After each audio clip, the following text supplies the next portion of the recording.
This is Nikki. I want to welcome you to my channel. I have reviews for you, so stay tuned. I am so excited about these.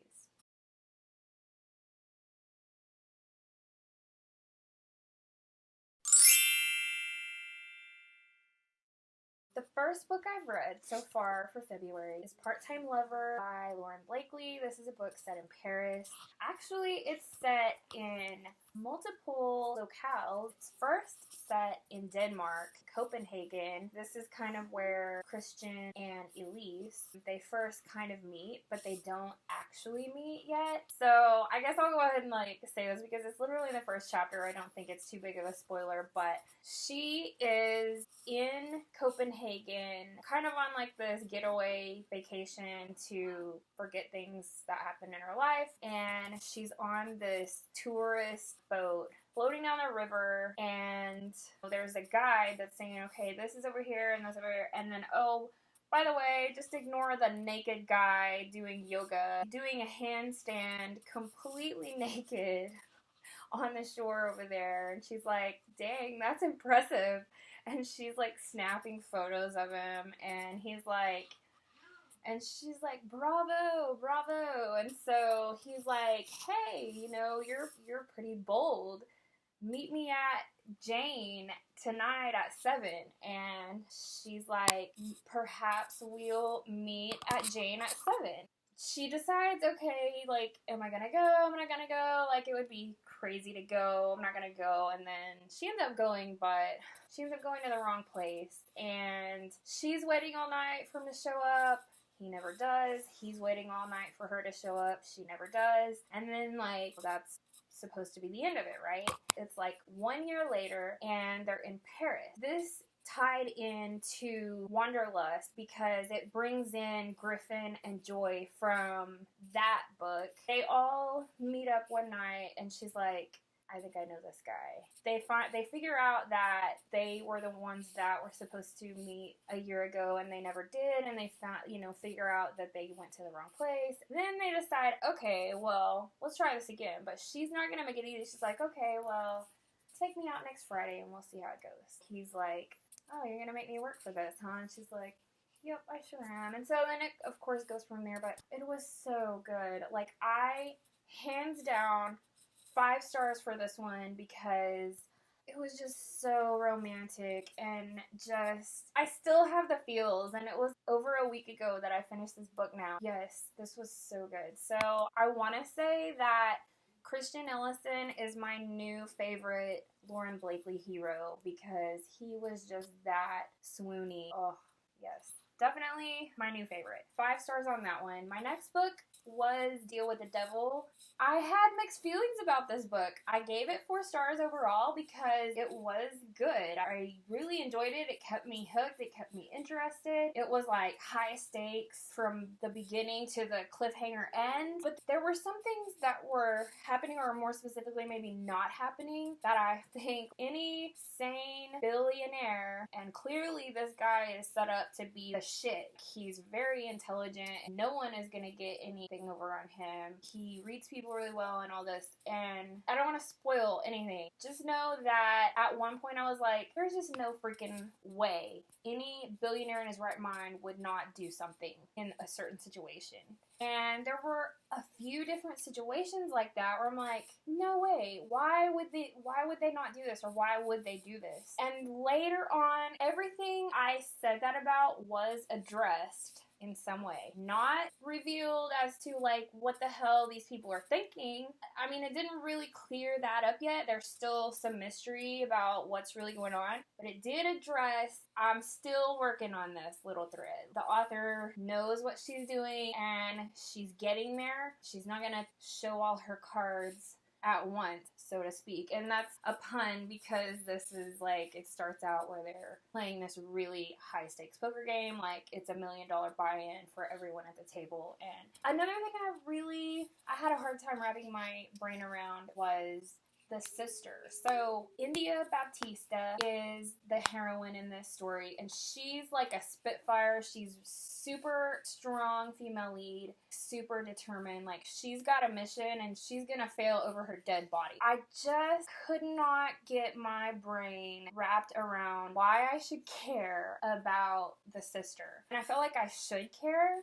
I just did not get a sense of urgency where the sister was involved. I did not feel a big connection like I think was supposed to have been portrayed up until a certain point. I really kind of felt like that should have maybe been developed a little bit better earlier on than it was. And then even when the sister did come into the picture, I just didn't feel a whole lot for her. I guess that will be revealed in good time, perhaps. So other than that, I thought that these two characters were very interesting. They were very well written characters. I really got certain vibes from both of them. They're very dark characters. Like, this is definitely not a new adult romance. This is for grown folk. These characters don't fuck around. That's like basically the bottom line of it. So I did think that that was done really well. I did think that the chemistry between these two was off the charts. And I really like how Jericho Forge is portrayed. Like, he's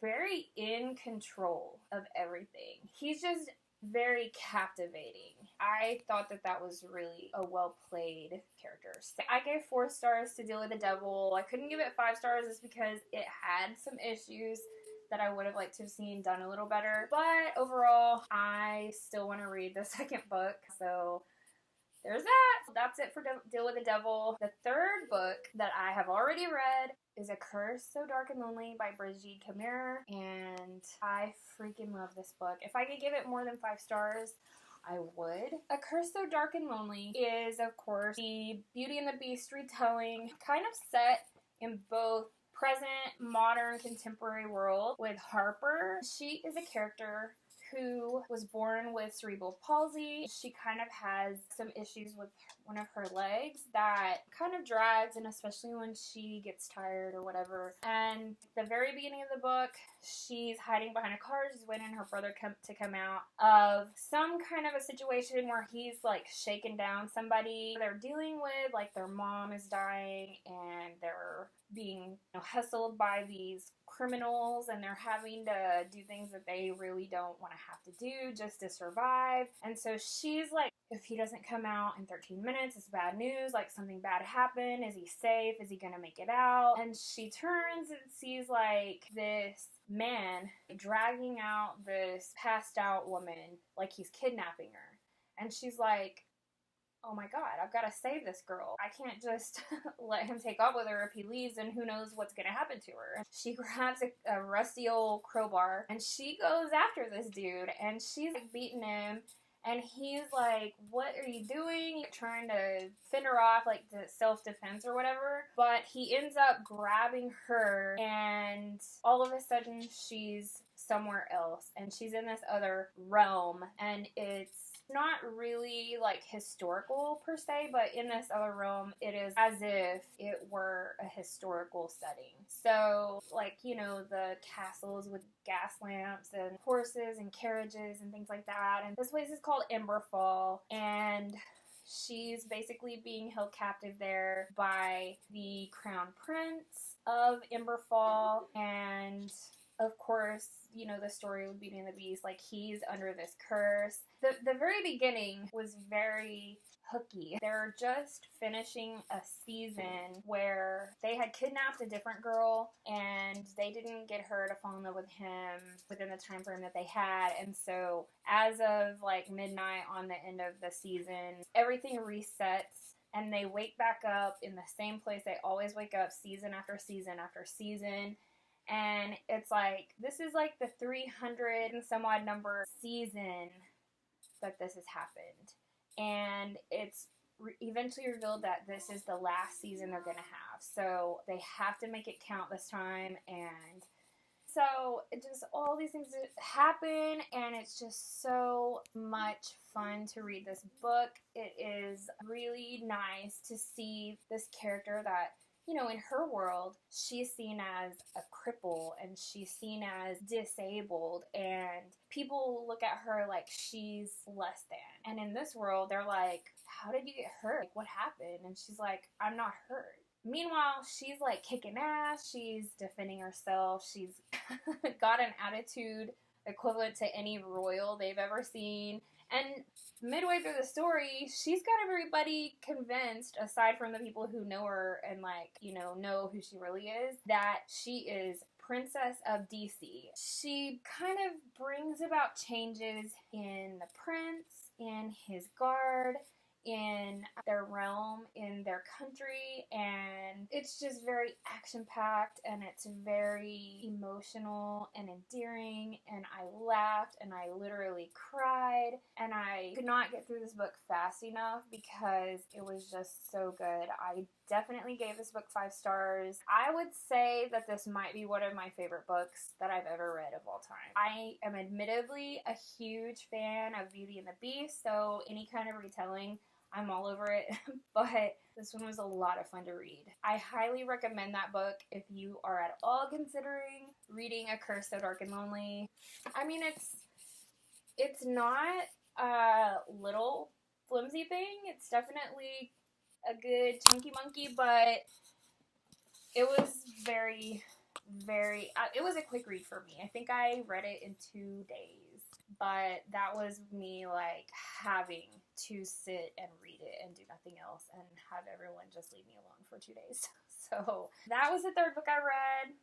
The 4th book I read and have finished is The Hating Game by Sally Thorne. You know that this book is awesome. I gave it 5 stars. So we have Josh and Lucy, and they work in an office together. They're kind of like on equal footing, just below like the CEOs of this publishing company that recently merged, and it's just all very us and them, enemies to lovers. The characters were very cute, and I don't know if I say cute because Lucy is like they describe her as like this tiny little firecracker, like she's all of 5 foot nothing, and she's like, yeah, I come up to his biceps. He's like 6'3" or something, and it sounds so cute. She just had this attitude, and it was very fun to read. I really enjoyed getting through that book. I did a like half and half, like where I read part of it through ebook and then the other half I listened to audiobook, and I did think the audiobook was done really well. I think the person that they cast to read the narration was like very fitting for Lucy and her personality. I didn't get a whole lot of like voice differentiation, so there wasn't a really significant difference in dialogue. The only ones that really kind of got a really good differentiation were the bosses. So her boss kind of had like a French accent, but I also thought I liked the nicknames that the characters got in this book. Some of them were hilarious. So Josh called Lucy Shortcake, and she thought it was supposed to be demeaning, but it was actually ended up being something kind of endearing, and you come to find out some things along the way. The top CEO guy for the Bexleys, Richard Bexley, I think was his name, she called him Fat Little Dick. Everybody had a funny nicknames. Anyway, I gave this one 5 stars. I don't know why I waited this long to read that one, but it was really good. So anyway, that's all for right now. I am about 20% of the way through with 1 Second by Danica Dark, which is a paranormal romance. I'm probably going to work on that a little bit tonight before I go to bed. And then the other one that I'm in the process of listening to on audiobook is Birthday Suit by Lauren Blakely, and that's the one that has like the full cast of characters. I'm really into it so far. I think I'm on like chapter 14 or 15 so far out of like 40 something, and so that's all for now. I look forward to giving you guys the reviews for the remaining books I'm reading for this month. There were 10 of them, and I've actually added an 11th one because I'm in a local book club here in Lubbock with some ladies that invited me to join in on their group, and their pick was Providence by Caroline Kepnes. And so I will be reading that as well this month. So that's all for now. I hope you guys will comment and let me know what y'all think about any of the books I talked about. I hope you guys will seriously read A Curse of Dark and Lonely if you don't read anything else. I don't know if you guys are interested in doing this readathon along with me though. It's a romance readathon that romancebooks.blog is hosting this month. And they're actually doing a readathon weekend on February 16th through 18th, which is a long weekend here in the United States. So I may be adding to my TBR pile for this month if I get through several books that weekend. I will talk to you guys soon. Please subscribe so that you can see future videos, and I really would love to hear from you guys. We will see you guys later. Bye.